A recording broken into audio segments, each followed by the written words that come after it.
Kolo pambula yo. Ozo fanda na se.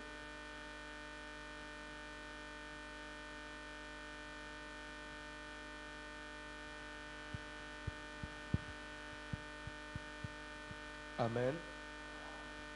Tozo le canal le banazambe. Tozo le bien sûr le renversement des hôtels.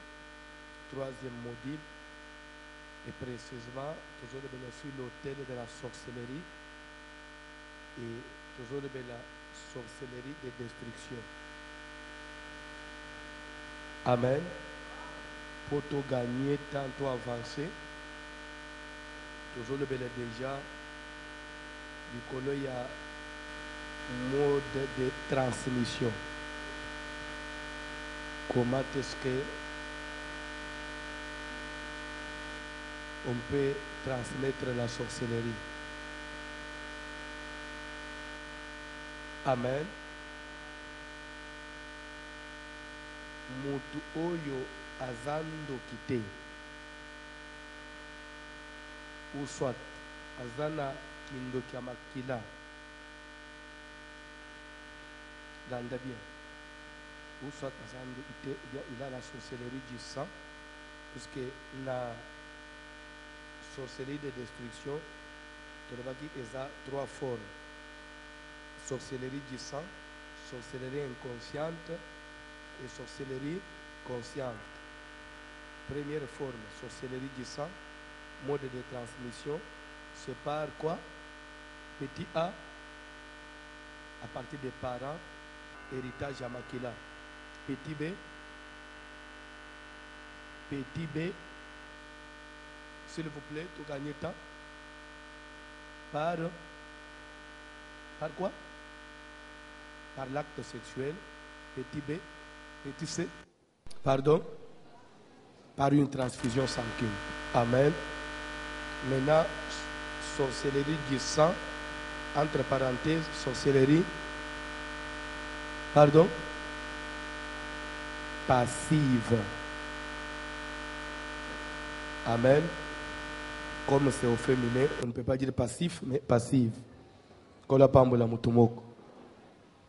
Passive ou non active. Ça veut dire quoi? Quand on dit non active, c'est-à-dire que cette sorcellerie n'agit pas. Donc, elle ne pose pas des actes comme attaquer, soit nuire, soit pour moi, non.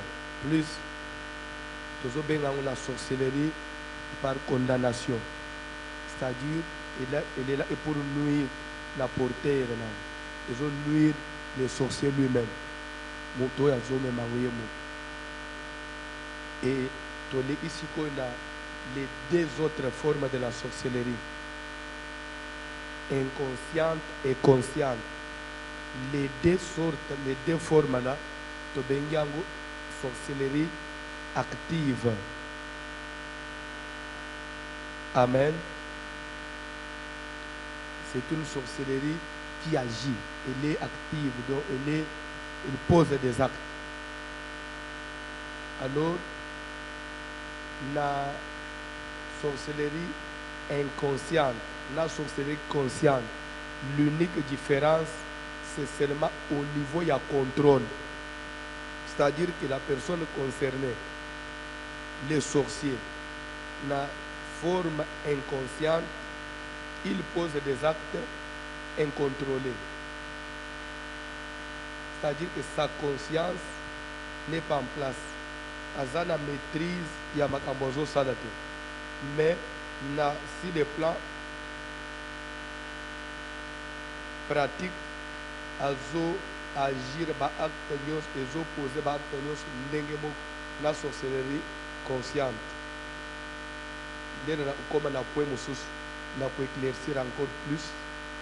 Mais d'abord, nous allons point il y a mode de transmission pour la sorcellerie active, c'est-à-dire inconsciente et consciente. Mode de transmission, il y a les deux dernières formes d'endengemo. Contrairement à la sorcellerie passive ou sorcellerie du sang. C'est clair? na mode de transmission na sina tangisa déjà lobby na lobaki petit A première porte tozana nini pardon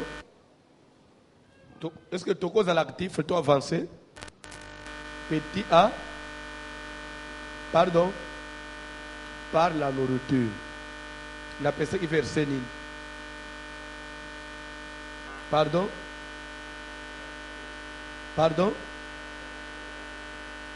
Jean 13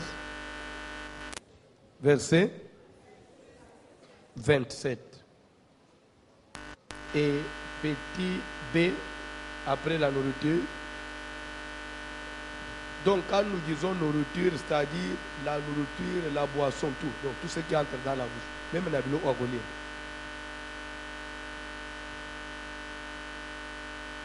Amen. Na kolinga, puisque nous parlons de la nourriture, tout ce qui entre par la bouche. Donc, bilo ogolia, bilo komela, même aussi par tire langue. Na ba baiser ya munoko. Surtout yo mutolela munoko. Puisque na munoko soyi, muto communiquer soyi na ye. Et on peut communiquer la sorcellerie à partir de monoko. Nous sommes na nourriture. Petit B, sorcellerie comme telle, ezalaka musonité. Sorcellerie ezalaka lipate. O lere ba pesingai morso ya lipa na le na mone bongwa mi musonyi. Nde seke na komindoki. Mon musazoba vraiment azoba ina pesa mwana na ikindoki tuna mwana na ye eske loko alia kana eske bongo na ke loko umoni biloko wana eza kindoki ya kala ya bane 50 ndeza kindoki moko ban oyebi mukilezo avancer même Satan ne peut pas avancer ce qu'on éviter la technologie c'est le monde du diable ce qu'on éviter biloko ya keo na bande ole bitabe e bongwami likayabu makambo akala ya bando ya village biloko aneza asute ozolia no eloko etikalika ke eloko peut-être même na moment ozolia pe o sentir eloko te mais ça part après nde makambo eze o changer il y a une maman ici alimbisa na olakisa pe yete azana bana mibale utazana bébé na nzoto. C'était le mercredi aujourd'hui. Je crois c'est la semaine passée, mercredi de la semaine passée. À mon inga après prière, Singa papa, je suis victime ya makambo zote. Na botaki na mwana nanga mibale muninga moko aye opesa ngai aye kotala ngai ndenga mwasi abota abayela aye biloko akolia na maternité abilere na lié papa bandoto nanga nyonso baby muninga na komibimisa ngai likambo na tikala koyebisa mutu te ni mobali nanga ni na mone imo ya kobandango te parce que so oko sauver ngai nazo sala bona olala te so akomi kotungisa ngai na pesa ye mobali na pesa bana sante na ngai moko akangi akomi konyokola ngai misala nyonso ya mobali ekufi me mobali ayebi eloko te mbele ozomonaka bablocage banini ayebi eloko te makambo wana eza ebele na banda ya bato bafanja amwa okoda na mwana moko azosouffrir na pongi yo oyebi te. Amen.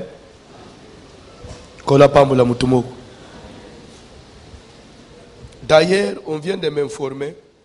Dans la famille, moko babande osambela. Baza ota musika na oloba communauté. Parce que il y a beaucoup de gens qui nous suivent. Bayaki, moi sina mobile, bazana bane mikolo. Tolande la banque de délivrance. Kaka makambo yao groupe boy groupe boy songolo za presa groupe boy lero to pinir nde waza presa groupe wana lera lungwe amburiena bande kwana apengusa bango. Mais il n'y a pas 3 jours on m'a informé que bon mutu moko na kati na famille wana mukolo moko entre papa na maman moko akufi. Je parle comme ça pour ne pas trop donner de lumière. Mais les bande kwana bayaki na église parce qu'il y a 2 problèmes. Premier problème, papa na maman, papa azaki mutu munene, maman pe azosala ba faire. C'est na mbongo bele. Bazaki na problème ya malade, bazaki ba séropositif. Moi c'est na mobile. Mais mal à part ça, parce que na problème ya bane mibale ya mikolo parce que na sorcellerie. Mais na kosolola na bana moko ya mwasi azaki ba 16 ans 17 ans. Et makambo neza makambo 2016 ans. Ya mwasi azoloba ya mobali azakoloba difficilement parce que moi mukolo c'était la fille de 16 et 17 ans qui s'exprimait facilement. Azoloba ba pesa bango kindo kina koko oyo abota papa na bango koko a mwasi apesa bako one kindoki po ye moko abunda bon ndenga basala alikele mena bango na butu alialia bana ya balia bana batu mususu dede komina tour na ye il fallait pesa mwana na ye papa wana qui est un cadre qui était un cadre na vie na ba société minene na l'état kozi munene nde folia mutu pa sunga a famille mobimba. Mais tellement que moi si siko papa na bala na vie de prière asi okende pa église o luka luka so mama azoko mwana na yete donc moi si amwana nazo bare ma amnyo so sala mama akotela na nzela bana abibisi bana. C'est alors que bana bazolo la fille nous dit papa maladi papa na mama bazobele sida bazanango biso batuto pesi bango na butu na koko so tozo bunda koma il faut to boma bango koko zo nyoko la biso. C'est pourquoi il y a bango sida taba pesi bango ba antirétroviraux et ko simbate pour ça spirituel. Mais je viens d'apprendre que liwese otina famille wana mukolo moko salade ba muri ibang bakenda isoki wapi. Amen. Tala omoni même malade bela diabète bela cancer bela tuberculose ata maladi nyonso ko bela mais ezala na mutu moko na kati anda oza derrière ça te yao papa na biso sikire zomata. Mais à part sikire wana ezana mwana moko zolo bazo senga nga papa ça devient okomina double combat bande ko maladie nyonso normal oyo évolution nango ezalaka moyo ozomona kaka wu ya yo tension ezokweisa yo kaka tension ta bakisi ozomele neti ozomele te tension le l'hôpital non elo omususu ezala na nsima te maladi ezala maladi no soki bakisamena elo omususu na nsima makambo tozotia ozomona onjire pourquoi il faut bateye kindoki olie bateye biso bokonzi ya likolo mais kindoko ozolingela liso na se ozoyeba te qu'il faut toteya ngo tofungula miso. Même ata ba blocage bozomona oyo batu nyonso baza na pasi bande omoni Congo actuellement même le gouvernement de la République le gouvernement baza na mbongo neti ndenga kala te so oyebite même les ministres actuellement bazo simba mbongo ndenga kala te parce que crise eza générale so oyebite crise eza partout. C'est dit d'abord na ba raison ebele d'abord chute ya bakuru ya ba matière première na monde entier na bitoso oyebite pétrole za prix za na se ba diamant tout bilo za na se crise eza générale eza na bandaku eza partout na ba famille même en église. Mais malgré la crise les gens vivent, les gens quand même construisent même petit à petit mais bazotomba. Mais crise oyo yekoteleme pa na yo eza ondire yonde omemi suku crise nyonso ya Congo te fungule misu papa eza na raison musu na nsima te ya biso eza crise ya Congo suku ya yo eza na biso nde tozosala ke papa ya ata abimi azoyeloko te non soki ekomi na bamakambo ndenge wana nde ozomona moto abimaka ntongo azongaka poko abimaka ntongo eloko te ndako ozomona papa akomi na ondie ekoko telemaki azomata azokita na susi okokufa pamba nini wana no mwana moko aza wana ana bavoisin ozwa eloko te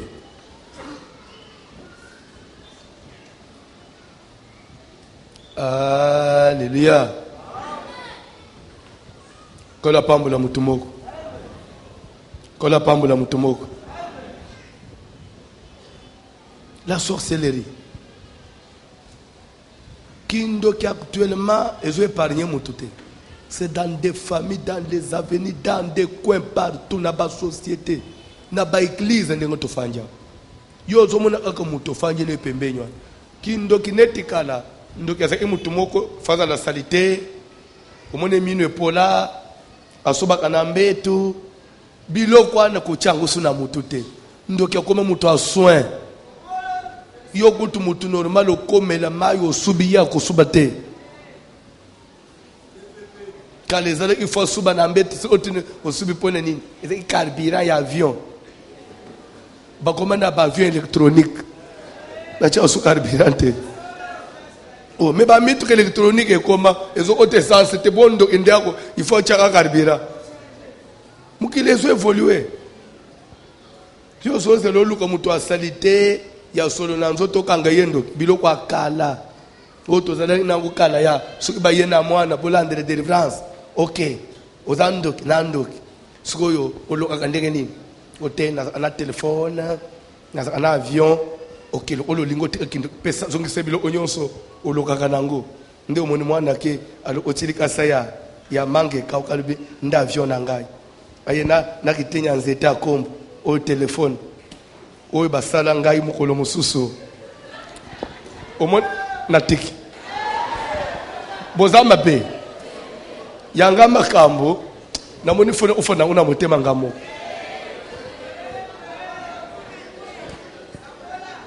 amen. En 1996, les Belges disent 96, en 96. L'église est na Congolo, na commune Barumbu. Na yambaka famille moko. Malheureusement aussi, bon ba ya na maman nda banda ki kobela. Maman bande kobela, mwana na ye ya mobali je crois devait avoir à 18 ans. Ndaza andoki. Kombo mwana eza ikabamba. Ndazo mama soki abangi kotoka bozo sopele mai na nzoto mai zokauka fièvre mo tunika bamba ono tokanga mama na kindo kikona tocheye na moi betela ende ba fièvre sule to bandi kosola na kabamba lubi nonda una bisona baby sa plafond na bisonde eza aéroport international ba vient belé kitela kawana kote ba vient ça na plafond na chelikala na tol po mbongwe kota te na salabo po délivrance kota il faut passer au kendo longo le biloko wana ba memanga na komina Kinshasa soki ba mayenge soki ote ona pembenya balingwa na 13h na cheskalier na oti na plafond net na angama na Singapore na zobi na plafond poussière ba tole d'araignée na nzoto na kabamba na atia plafond na zobenda le ola mabai na katikasi akati toleka na matei soki tokome kabamba isingai tala mukokoli alisango ndebe sengande na zimu kokoli alisango topusane bo iso ya muke o helicopter na ngai topusane kun aleke singa mwanze temo oboy o eza jet na bimitale libo ya ba bitenya ba mabaya na ba biko olia masango na plafond to itina se ono suko fomate suko na likolo toiture ezana fotombola tol likala moko ezawana nde icha abututu na kachanda so eza toitire ya 4 pentes munda oya ba boy so etelema tout droit banda kwa kala ba osuzo kalwana so ngai wana nazo benda likolo ba tol on dirait charpentier na oma na toitire na ba tout ce que bazo lekana pasteur nini te nazo tele lokao nini papa na ba locataire ba bimi ba locataire muso bazo tele pasteur neti na bambana na kabamba tozo benda likolo ba tol wana to komi na bimi silikala wana na kiti na biloko wana kabamba lo biloko lo sali boy esili mama biki bututu elungu lobi na mama kufi na tunezamba lolo na lunguli likano na lunguli mukokoli alisamu yo yesika muli makambo ya deliverance basakana na biso na ebandeli lero oyo omona bana wana basiba ye na bakifinyi ya ba ventilateur oyo nde bateau tozo chao omoni bazotika kindoki nzoka nde to ba escrow kindoki eza lipa bazolesa mutu te kindo c'est un esprit. L'esprit, on utilise un pont pour qu'à travers ce pont-là, l'esprit, il faut qu'il y ait quelque chose qui te met en contact avec celui qui a la sorcellerie. Une fois lorsqu'il y a contact, l'esprit passe par ce pont-là. Aux Hollandais, raison pour laquelle, bazoka mata etabe, ndoka zolo ba maloba, ako qui peut ou ne pas parler, ako tala azali paboy, il se concentre directement, il jette un mauvais sort sur cette histoire-là. Automatiquement, quand vous mangez ça, l'esprit entre en vous. Amen. Batangi Jean 13, 25, Batangi Bisolobi, Telemelikolo. Évangile des Jean.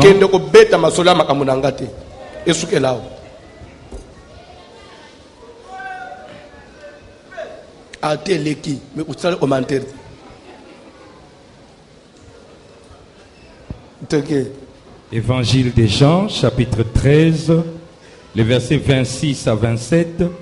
Nous lisons au nom de Jésus-Christ. Jésus répondit, Yesu ayanoli, c'est celui à qui je donnerai les morceaux trempés. Mutu oya kote kangai ezali oyo na kopesa etenyi ya lipa batuba na vigno. Et ayant trempé les morceaux, Yesu akamati etenyi ya lipa atubi na vigno, il les donna à Judas, apesi na Judas, fils de Simon l'Iscariote. Mwana ya Simon Iscariote. Dès que le morceau fut donné, na tango bapesi kaka Judas etenyi ya lipa, Satan entra dans Judas.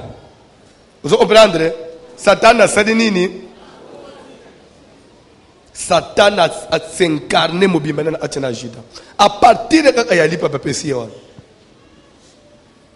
À partir de quelque chose qu'on te donne, directement le diable passe. Jean 13, 26, 27. Fandanase. Je vais d'abord expliquer cet élément. Landa bien. Bon, landa temps examke. Landa bien. Judas est devenu sorcier le jour où il a mangé les morceaux trempés, où il l'était déjà au départ, puisque avant même ça, tout le monde est déjà quelque part, Jésus a Zoloba, l'un de vous est un démon. Avant même les morceaux trempés, tout le monde est déjà Judas posait les actes de la sorcellerie.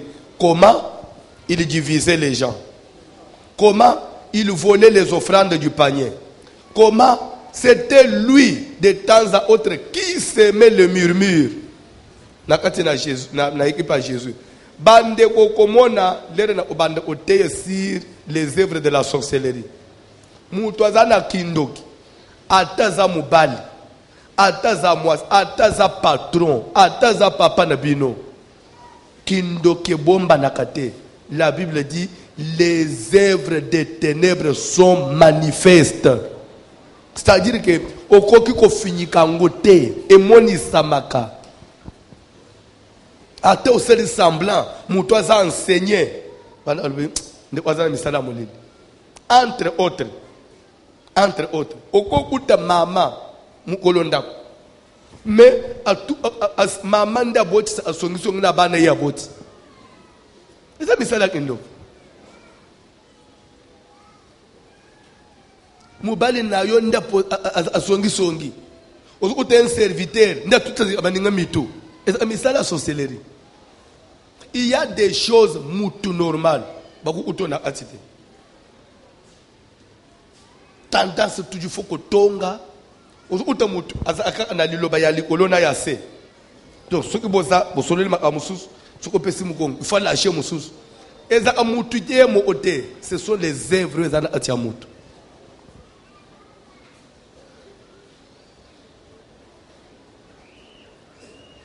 Kola pambola bin. Jidaza ina ba misale belé. Ibandeli hôtel seke nde kwazana etada mabiente.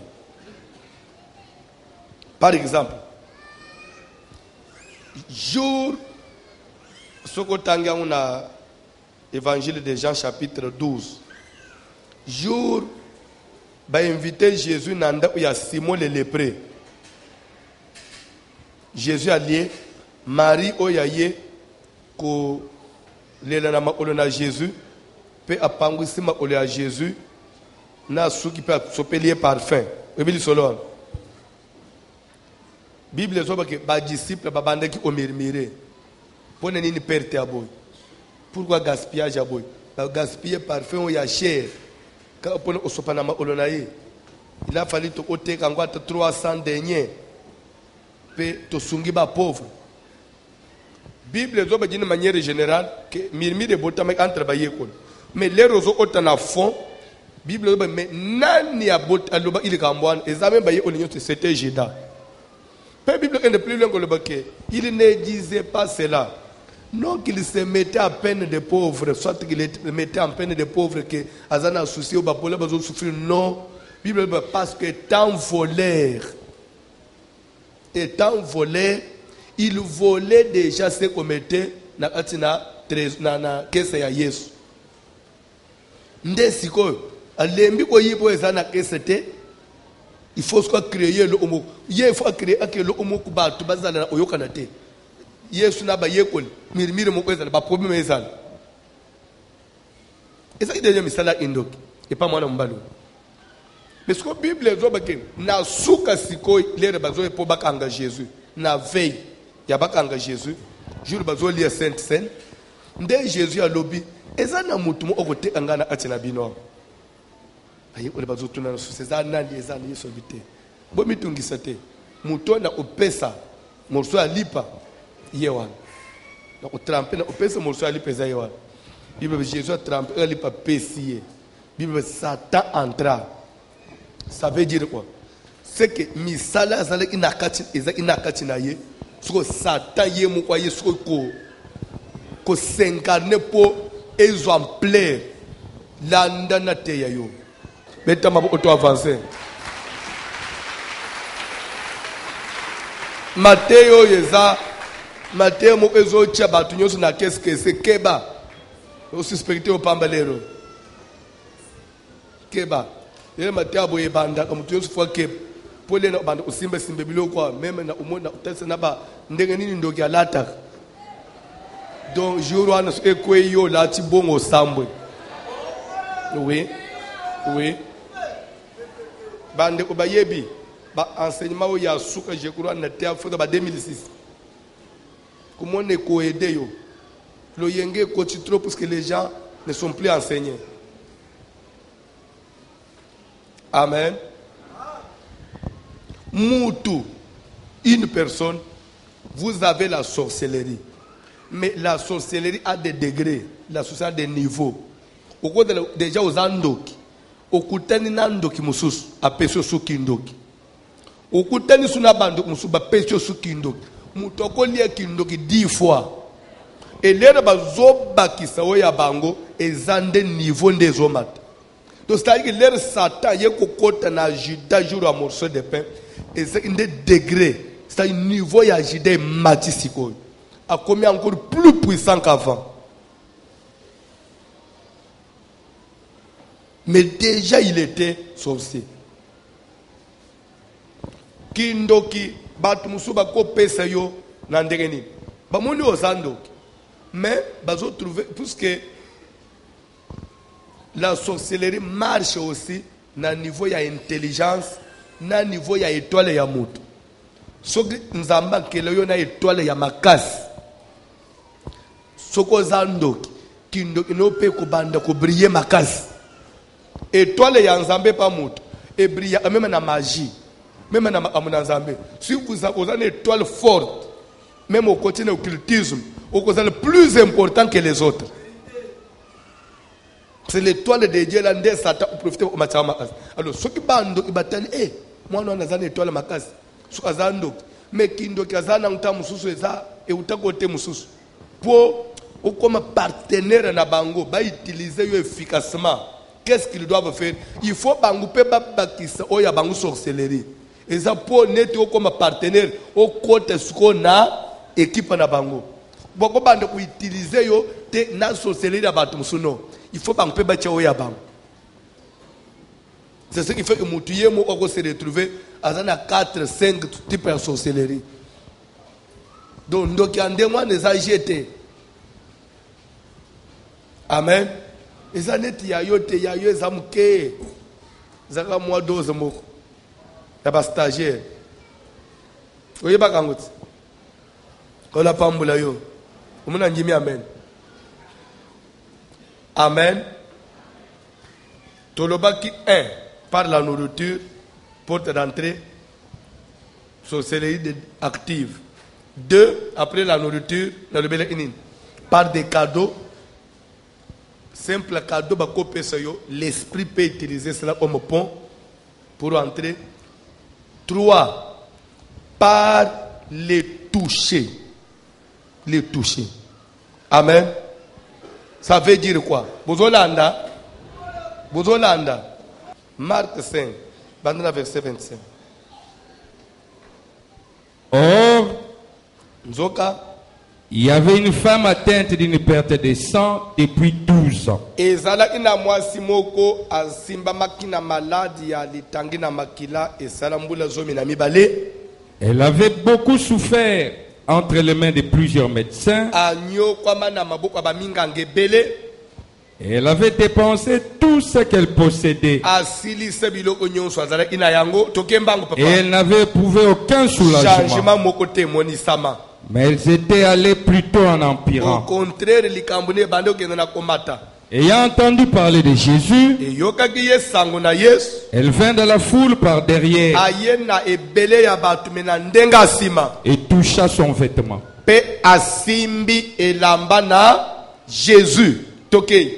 Car elle disait,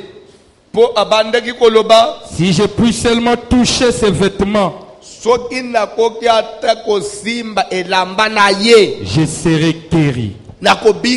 S'il vous plaît, c'est que cette femme avait connaissance qu'en touchant, le transfert peut se faire. Est-ce que vous avez na contact, le transfert peut se faire. Elle se disait déjà na katine moko que même ce cas mon angaité, même à tête solinaité, si je puis seulement toucher son vêtement, nanzela toucher. Et au Salem. Tanga Bible papa. Landa.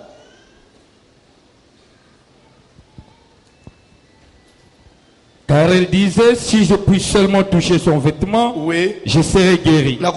Au même instant, la perte de sang s'arrêta. Quand on dit au même instant, ça veut dire quoi? Après avoir touché, na momaka simbi sur place le simbi lamba na Jésus. Pe manaje selenini ikatani. Kaka na mbala moko simba kiwana. Toke. Et elle sentit dans son corps qu'elle était guérie de son mal. Jésus connut aussitôt en lui-même. Pe Jésus peut sentir. Au moins, batu baza ebele na kati ya foule. Mais batu mibale basali likam. Oyo a sentir.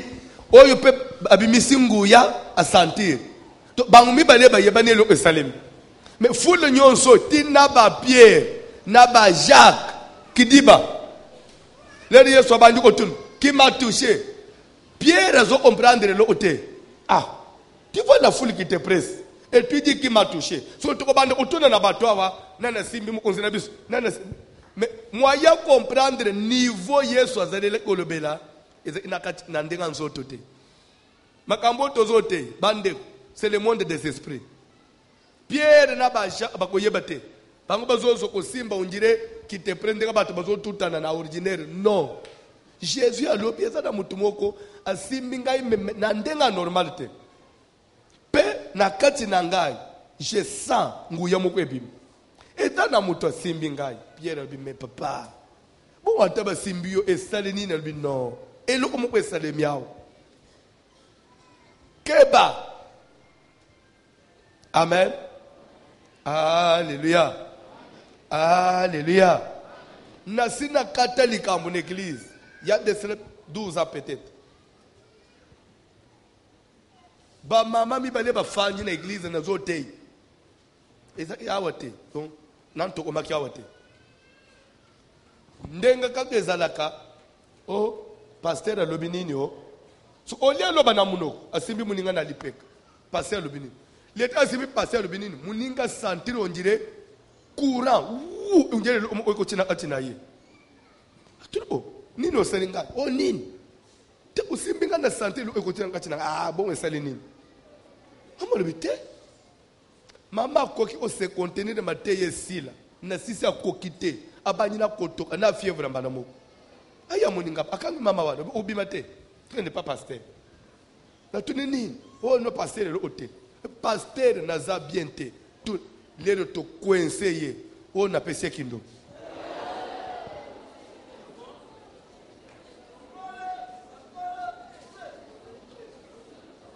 Opesi bonani azande konayo oyaza alolendo ngana prouver ye usana butu ayeba nani naza abanda ko respecter ngai na église s'il vous plaît na église au moins ni vinde nga tozo tambola lere tozo bana mutu sambela ndeko prie mutu tozo mona prière on dirait eza munyokoli kozalaka mapeka polele te. Kozalaka mapeka polele te. Il faut mutazo tala yo, il sent la présence de Dieu. Il sent un feu qui brûle. Mais ozaka mutu pamba boy. Bakoki ko balancer yo lokola ba cribler yo le froment.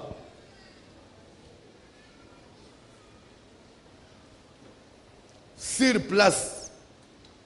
Moyen pour le bec longola ezali papa. O na sina kotis. Ngai mo umutra otia na ko longola ngususte. Bo sa ile a délivrance. To banji prière simple to suko kenda olal e ko bimaka mumsusu. Prière bambani. Muntu oyo azolo banakati na yito fandisi yawo. Vwana ezo bima nawe azobaluka na se. Abiki. Abotika na bima as. Boni boye ko François boni anabimi as. Pa na kei. Maman de telo ko bukan. Ndo ya pa utan. Donc c'est-à-dire misala ne peut échouer wa. To ebise pe o moni lelo mbala suka. Ba église eza ebele, ba pasteur bazana besoin bandimi. Baza ebele kende tondi église ya pasteur nani. Ah wate. Ko boso benga na mundimi. Na biyo za mundimi. Yo mundimi. Bandeko, yo alisi batu nyoso bafanja baza bandimi. Yo za mundimi. Nazo tule yo za mundimi. O papazo awubungisa ngabo alandela tangate. Yo za mundimi. Yo mutu nazo te ozobetanga maseso za mundimi. Et dans la bataille, Moussoubalungo en église, il y a une mission. A meke, simbité. Quand on a dessus, il faut l'une église. Ce qui est bino bodisene bilo kwa nate. Avant l'ungo, a créé astuce une raison. Pe a troubler na una bat. Église, na zomo skelete. Bulungo ezate. Na beleki ba otalanga te. Ade ba kopona pona. Balandreka ka bato mbongo. Po biso to siditi. Yo mona ba ipaka ba. Yo mona pe ke nzoka ndeli kambo ezawana te. Makambo yela. Na niveau to omina prière.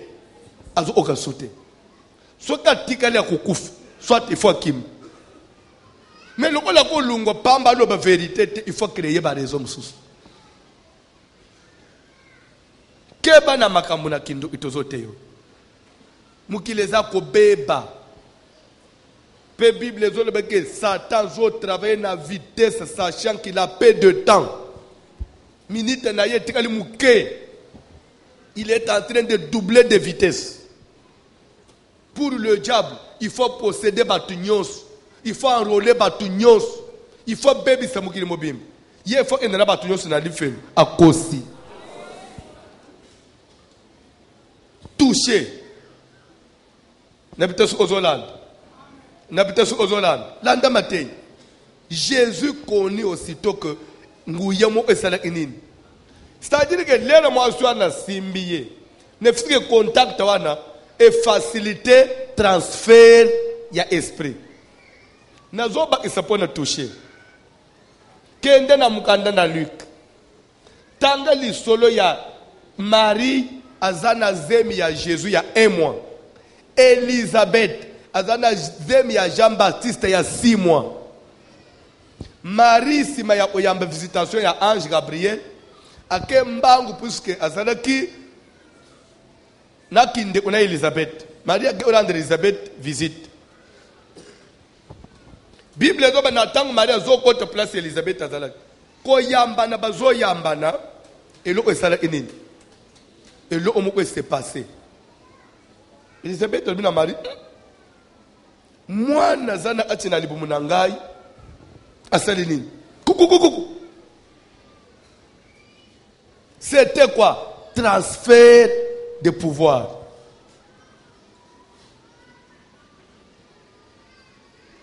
Amen. Keba na yamba.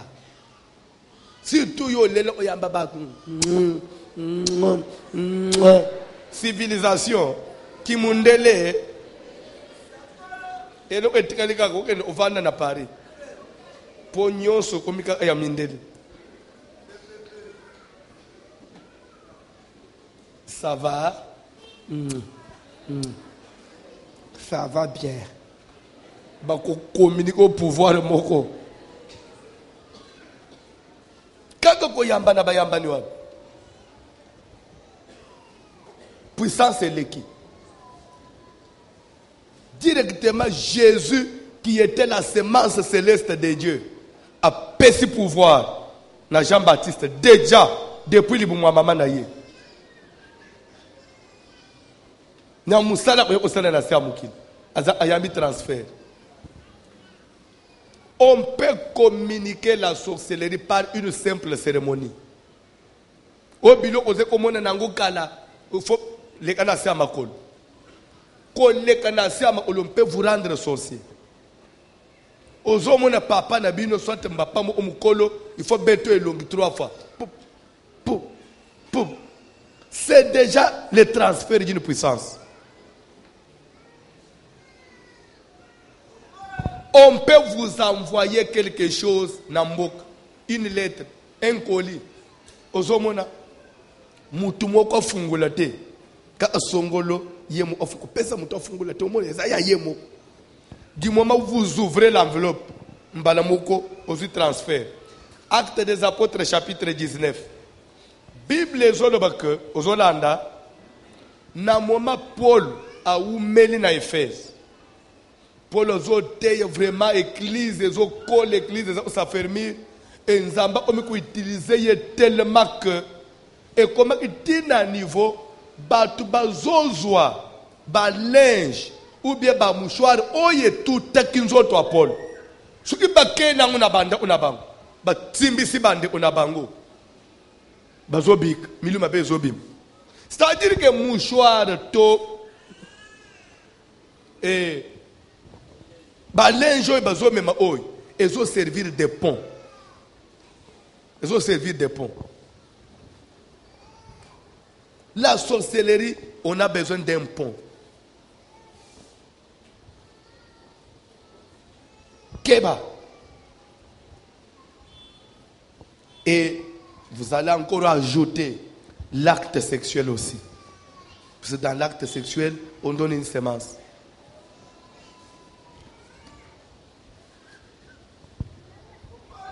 Kola pambula mutumoko. Kola pambula mutumoko. Tokoki koleka point wana. Deuxième point, la six porte d'entrée, la zobande deuxième point pour ce qu'on et vous permettre de surtout prier. Après avoir déposé la semence, ou bien après avoir transmis une semence, et pas yamout. Dès qu'on vous communique la semence, tout ce qu'on vous donne, ça s'appelle semence au départ.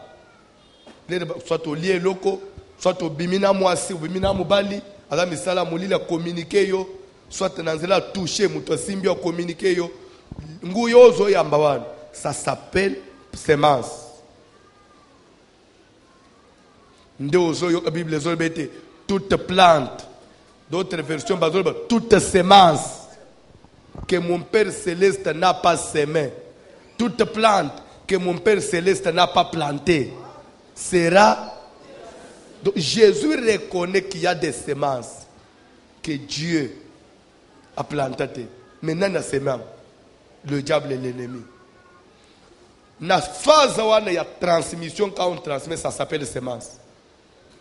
Pour ce que semence est longue semence, et comme maintenant une vie, il y a une deuxième phase. L'ande très bien. Moutoko peso kindo kilelo. Nanzabi akole, bobi mina ina acte sexuel soit nanin, lobby soit au voyager. Au loin nambo awan. Soit ya ke otem soit à koufi, soit likambo ko salemi, moyo yona ibumona na swezate à perdre la trace na yo. Il lui sera difficile. Du moment où il n'avait pas encore rétabli les liens, du moment où il n'avait pas encore activé la semence, il lui sera difficile de vous retrouver. Ils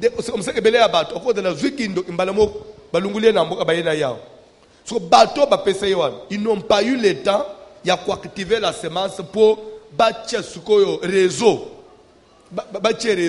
Au moins, vous pouvez acheter un téléphone.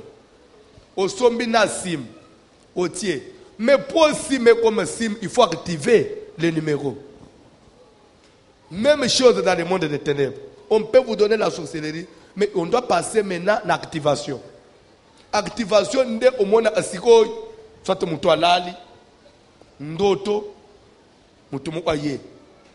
To beteli yesu maboko. Yango bozo lala boy. Eza bazo mfute bino.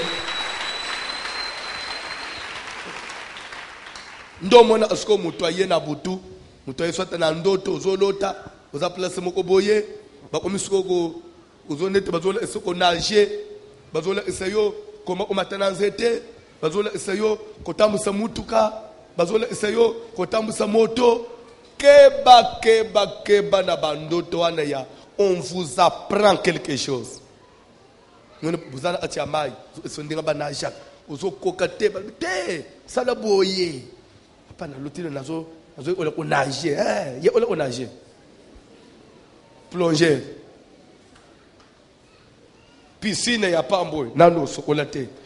Ndot ozoye on nager. So on nager na njili to na maye kalamu. Et banda askobo, ou se faut zomi mona na kati ya terrain football, bazola eso nenga batira. On a bisaki bino, to ina mama na bisomoko. Amen. Alléluia. Mama alali azomi mona na ndoto. Mama na chivarez. Mais maman na zone bonne, plus de 66 ans. Mais mettez-vous maintenant en tête, maman Betty Varese, moi qui l'autre, moi quoi, alati bien na botine siko na ba joueur na kati ya terrain ye mama na kati ya équipe moko bazo ifse elelo yo pe obeta na biso bal na obeta na bal okobeta okomona di bale banjiko mama na terrain azokima na Varese na botine na makona siko ya kukamwa alate numéro 9 mama zolo ba pasteur amona kaka bazobeta pa batindele passe mama le papa na récupéré balle pour la première fois na fente boy na dribbler na fente boy na dribbler nga alobi stade banjo konganga nef na bonde olobo kombo na ye mama lobi na zo alo papa gardien ye wana na tikalinga na gardien batu nyonso bangangi papa na beti angle fermé pa wa alobi ba memi ngai match pe sili ba memi mama na mapeka bazokima na mama na nzela batu bazoyemba asituka boye mama oyo azolota bongwana abela abarimatisme ao so dia surtout me trouve na beti bien mais il peut passer à ma coloté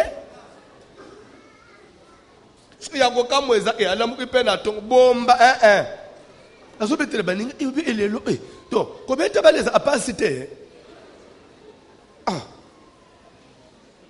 obike non bina chena butu faso bayembeli nga ba memingai bazotambula nanga ondire mokonzi bazoyembela ngai abeti li solo baninga nyoso avanda na bana lupango baseki neti li solo les mêmes jours 15h 16h sangwe zoya mwana na ye ya mobali ya liboso plus de 30 ans na libulu ya jama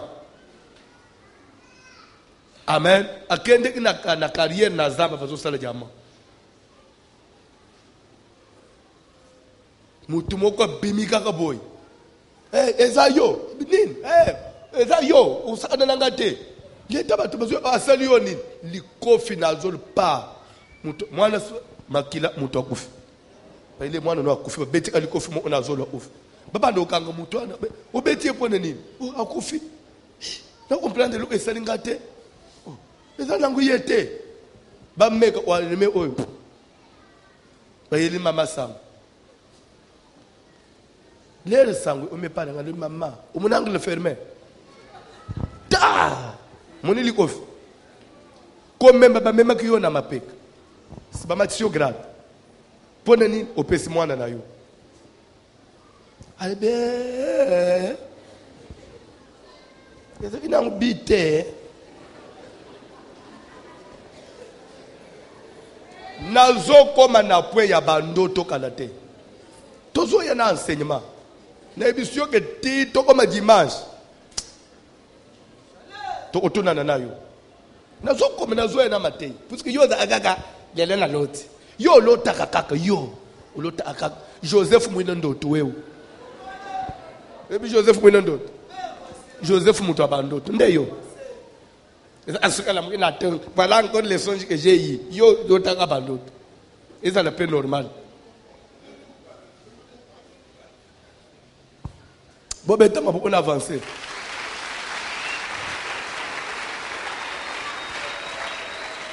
le banane na voisin na Joseph mutu andoto ebise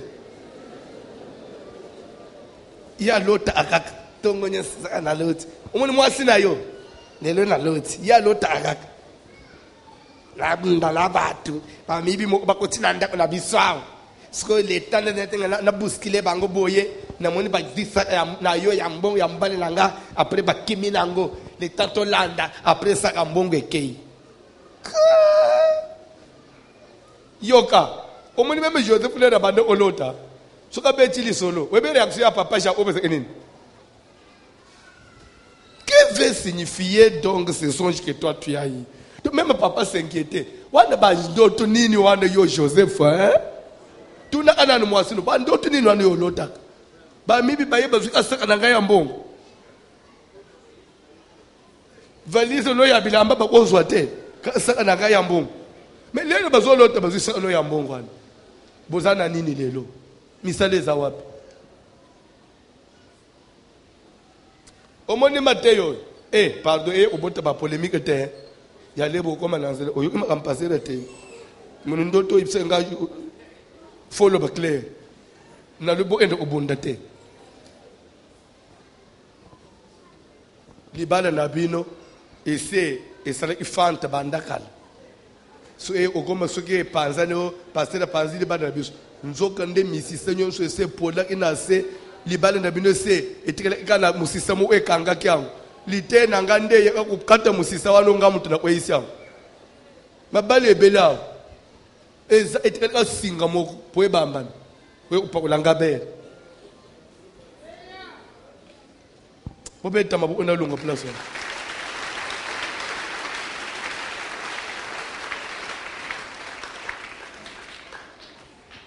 tozo sukela na point wana nde place na obandele lobi sur l'activation na activation c'est là où il y a tozo benga l'initiation à la sorcellerie phase ya initiation na première phase ya initiation on peut vous prendre beaucoup de temps ça dépend il y a formateur na yo c'est lui l'entraîneur na yo c'est lui qui vous entraîne il peut vous prendre 6 ans on ne fait que vous entraîner mais bazo fungulo miste na phase d'initiation vous allez croire que ce sont des songes normaux des fois ko mikolo za bazo le belanga mingi suka na lotielo fona mona nzo ande vous êtes en train d'être initié pour ba fungola mutu misumbala moko ayeba ce qu'il est ça dépend d'abord il y a courage na motema ma asiyo mutu bazo former ozala anam suka ba monoza mutu akobanga banga ufungulono ite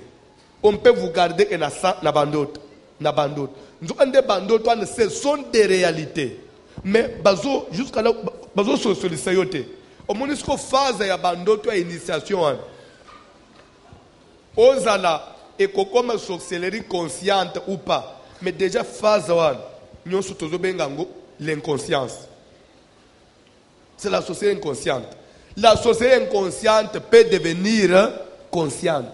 C'est seulement l'évolution. Tout comme on peut vous laisser na phase 1. Poneni, ezana batum sous Satan trouve que il a un cœur de Dieu, un cœur sensible. Une fois il découvre, oui que même na batum sous na vie normale bon, akoka asalité. Il a asalité so avandi, il a asalité folongo. Les ezana batum sous na nature, so ka découvrir azandoki, akoko obombate, akoko garder angote. Il faut le délivrer. Ce que vous trouver yo bongo, Satan a bloqué yo. Au milieu bate. Là on peut se verser pour appuyer ça. Satan a bloqué yo yebate. Utilisons un abandote. Quand na l'autre, na salibo na l'autre. Après na moni ndoto angoye au salam. Après na moni kambongoye koko isam. Keba. Amen. Pour chiter. Quand il y a déjà la semence de la sorcellerie, il y a déjà la présence de Satan dans quelqu'un.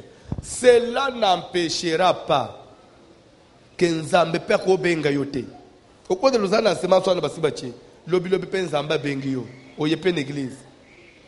Ou soit ozala déjà l'église, Nzamba sa benga yo. Satan pa ko ya prêt, aloni pe oyaye. Du moment déjà vous vous retrouvez avec ces deux semences, quelle sera conséquence que la vie à mouton ndé au monde à mouton ça chrétien il prie il gêne plus il se donne à la vie de prière il a trop de complications il a trop de combats azo kauka même na mbongo même santé le malade même bisika zo fan ba premier omikolanda ye na musala ba benga kangu persécution. Le diable va commencer à vous persécuter pour nani alembi satayo otika makambo na nzambi comme ça vous soyez propre à lui. Amen. Alléluia. Verset Yasuka peut tous autres mato prier. Galates chapitre 4 dans la verset 22. Car il est écrit, bandela bien, car il est écrit, ozolanda bazolo bake po ekomama ozolanda on dit car il est écrit. est-ce que il est écrit? Il est écrit. Ok. Qu'Abraham eut 2 fils. Abraham azwaki bana mibale. Un de la femme esclave Mwana moko ya mwasi moumbu et un de la femme libre. Mwana mususu ya mwasi libre, mwasi normal. Quand on dit libre, ndumba te sa mwasi andako. Hein? Ya mwasi andako.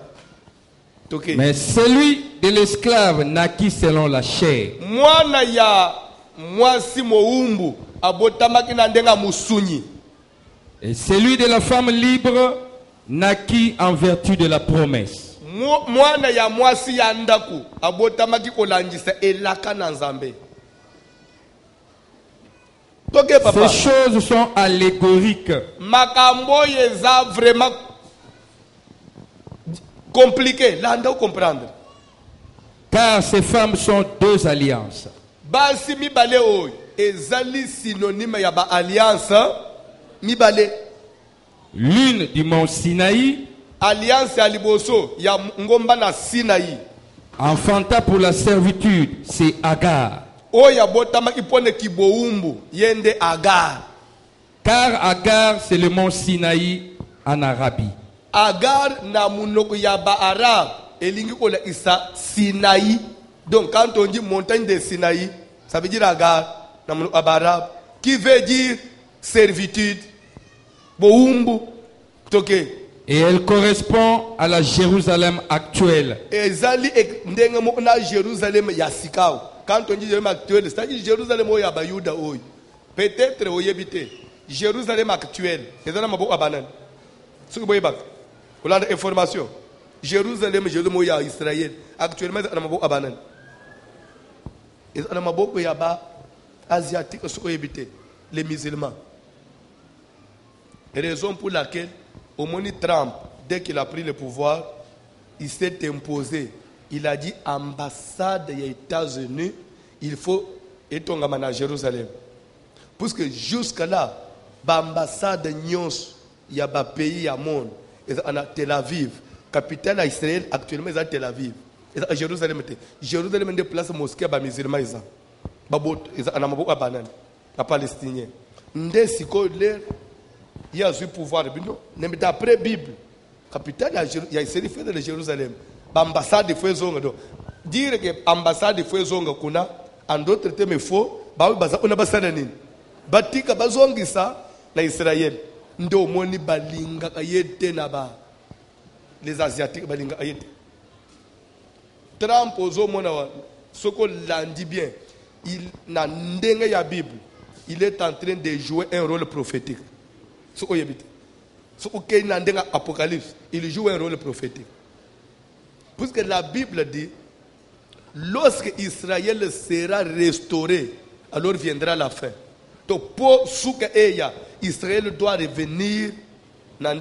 Et d'ailleurs, la Bible est que lorsque vous verrez les figuiers pousser, que celui qui lui fasse ça, attention. Ce que les gens étaient, et ben du coup, makasa ya mubesu. Ce que même na elanga, au moins ils étaient kaukak. Mais au moins ils étaient bandu ku bota makasa sik. Elinga ola senin, saison de pluie elinga salanin. Elinga banda. Alors figuier ezalinan, figuier ezali Israël. Na minito tozolo, Israël a kaukaki, a quoi isa makasa nyos. Mais actuellement où je vous parle, figuier zana atia osalanin. Kobanda obota makasa. Comment ça? Comment figuier bandu ku bota makasa? Vous savez pourquoi tous les juifs, les puissants là, les colons là, Bakima Israël, la plupart des juifs yambong, babande ouvant de son Israël était, en France, les juifs de France, les juifs des États-Unis, les juifs type juifs parce qu'ils étaient là au Congo, biso so oyebité, juifs d'Afrique du Sud, partout, Bakime pas na bangonine, guerre avec les Arabes tout le temps, bombe tout le temps, batumbi magasin, nde bakimaki, bakende uloko se réfugier ailleurs, nde synonyme ya figuier et kaouka qui ma assez kweyaki.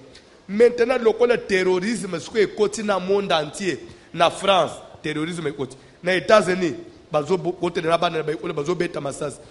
les Juifs se sont dit, Tokima qui est pas nabiso à cause de l'insécurité. On croyait que les États-Unis n'avaient pas la sécurité, n'avaient pas la sécurité. Mais même à l'étranger, mieux vaut souffrir chez nous que d'être ailleurs. Dernièrement, la plupart des Juifs en France, et dans Israël. Tous les Juifs sont en train de rentrer et pas là-bas. Et plus Israël est en train d'être restauré. Bible dit lorsque vous verrez les filles commencer à pousser, yo mutozo tanga Bible keba. C'est que moi na mutolinga salanine. Nde ozomo na makambo ba Trump il faut tong parce que 2019 soko yebite 2019 ambassade ya États-Unis ba fungula ngona Jérusalem. Pendant que je parle matériel c'est que bazo tonga déjà ne soko yebi.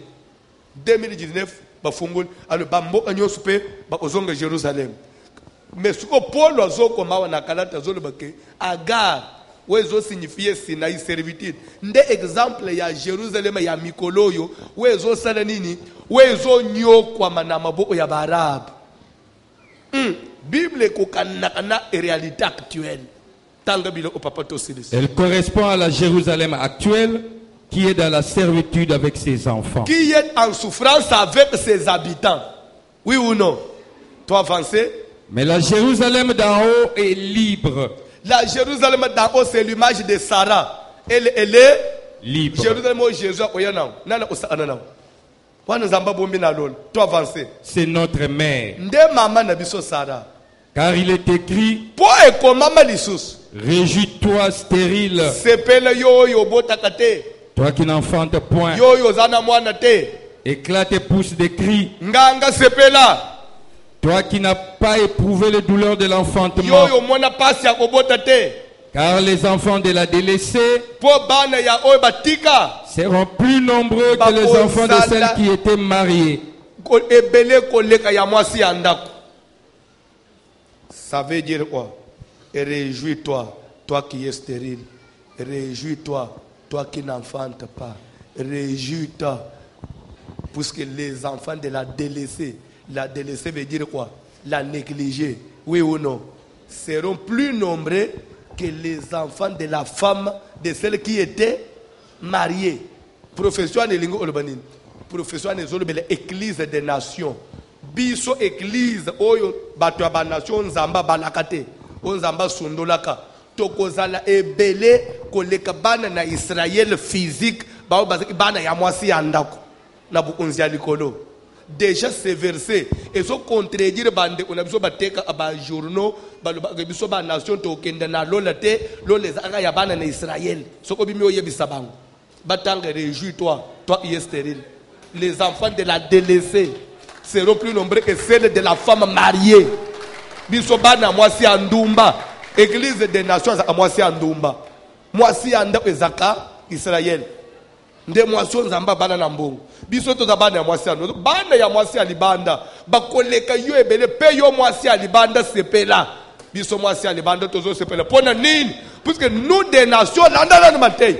Tozo andire persécution. Oh, bana na Israël bazo subir te. Ouais parce que biso toza bien. Israël tous les jours bakufaka bazo bunda bazo boma bango. Mais biso malgré to zu Yesu bazo boma biso lo le Israël te po toza bana ya mwasi andumba to yebani penza te.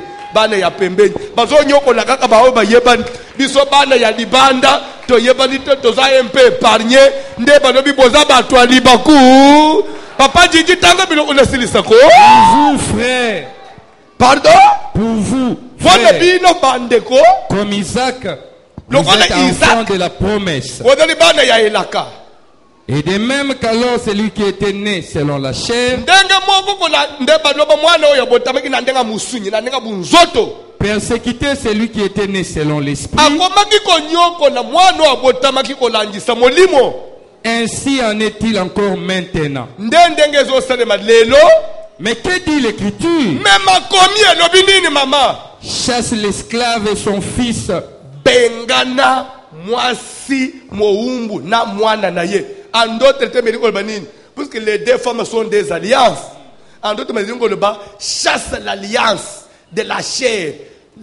En d'autres termes, ça veut dire chasse le pouvoir de la sorcellerie et laisse le pouvoir du Saint-Esprit.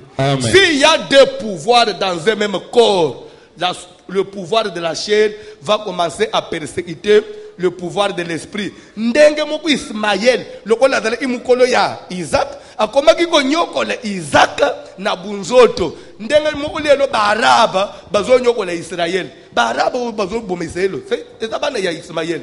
Bazo nyokola bana ya mutu andako. Ndenge moko pe yo makile ya kindoki. Société inconsciente ozana ezo nyokola makambo na Nzambe. Chaque fois que Nzamba zulu ngasala na kati na yo, semence no mabe wana ezo étouffer yango. Alors soko lingo longa bengana nanu mwasi moumbu na mwana na ye, bengana alliance ancestrale et lingo benini renverse l'autel de la sorcellerie. Si Amen. Cela n'est pas renversé, okodala akabou. Des semences. Télémato combattre la semence de la chair.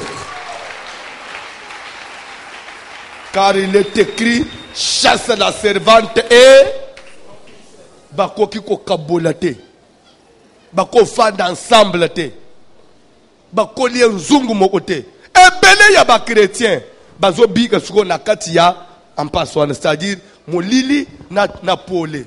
Nene zo place. Nzamba linga sal, ki ndoki ya noko na binu, ki ndoki ya ndoyi na yope linge salani.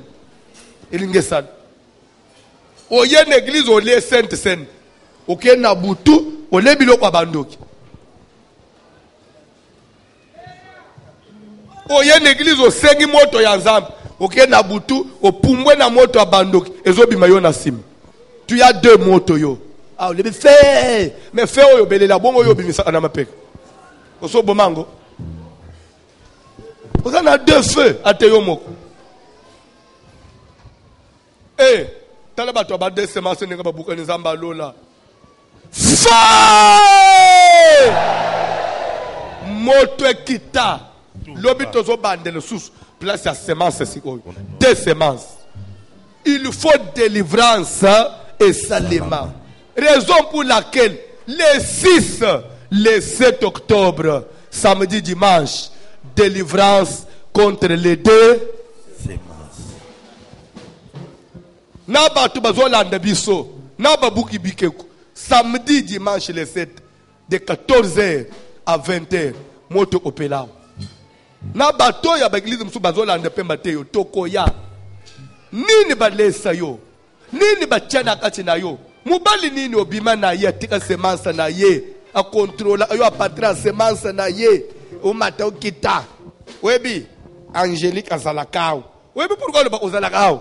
Ayebi achelo onaye panayo. Mais eloko ya tikawan tozo tumbango. Car il est écrit chasse la servante et son. Il est écrit to osele le verset wan. Nyoso ya mabe même ndoyi na yo alesa yo. Mutu moko pakula yo soyi na elongi. Abwake lo soyi na muno kozaka mwana muke kokana na ngai. Okene kokana na yendoki. Makambu ne wani fwe zika. Ah, chana ni mabuko no mi baleli kolo mutu na yo. Belela moto na Nzambe kota na atune tumba. Ezikisa karaktere mabe ya ndoyi ya mama na bino ezika. Belela moto Seigneur Dieu. Moto na Nzambe zopela, moto na Nzambe zokita, moto na Nzambe zokita, moto na Nzambe zopela, moto na Nzambe zopanza, moto na Nzambe zokota na makila, ezopanza, semence molili, semence pasi, ya kutime, ya ba cérémonie, ya ba zoloko, ya kombo, ezo ya mamoto, puissance échec. Puissance à mon mini, réclamation famille, et je la moto, moto cette espèce de traversée, moto dans sa maison pela, moto dans sa maison pela, moto dans sa maison pela, moto dans sa maison pela, moto dans la potomba, et je pense à combo de Jésus, au nom de Jésus, au nom de Jésus, au nom de Jésus, moto. Moto, moto,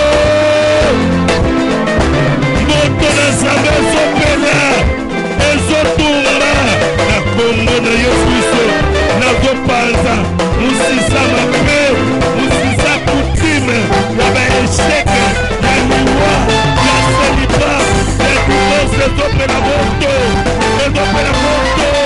ezotungama ya badeso ezopela balie ya molili balie ya pauvreté ezotumbama ezopela ezotumbama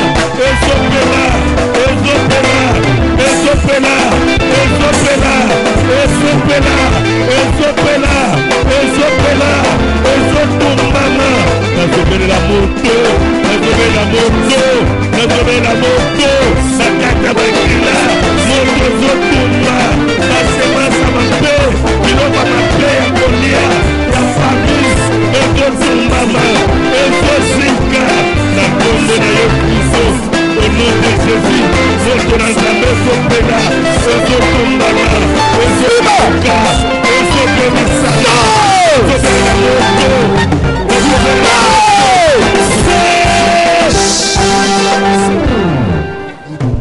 Seconde, Bima, Kende, Bima. Je pars. Tu pars. Je m'en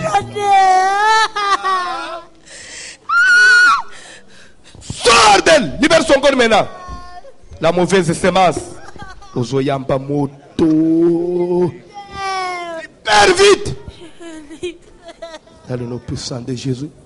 Belela moto na Zambel bimisa. Moto na Zambel sopela. Ezotumba. La combo na Jésus Christ, au nom puissant de Jésus, au nom puissant de Jésus, au nom puissant de Jésus, au nom puissant de Jésus. Moto na Zambel sokita, nazo panza,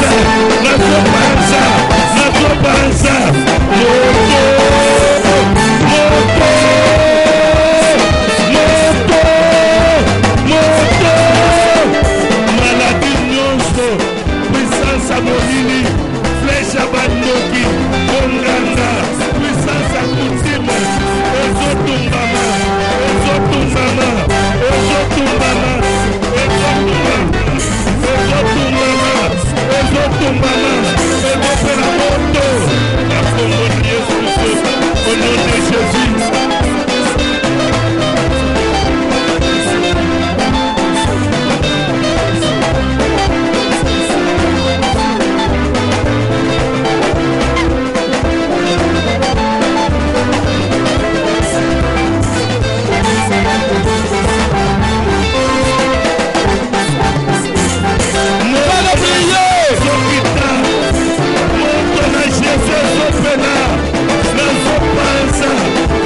La moto, nazobele la moto, nazotinga moto, nazopanza moto, moto na Nzambe ezopela.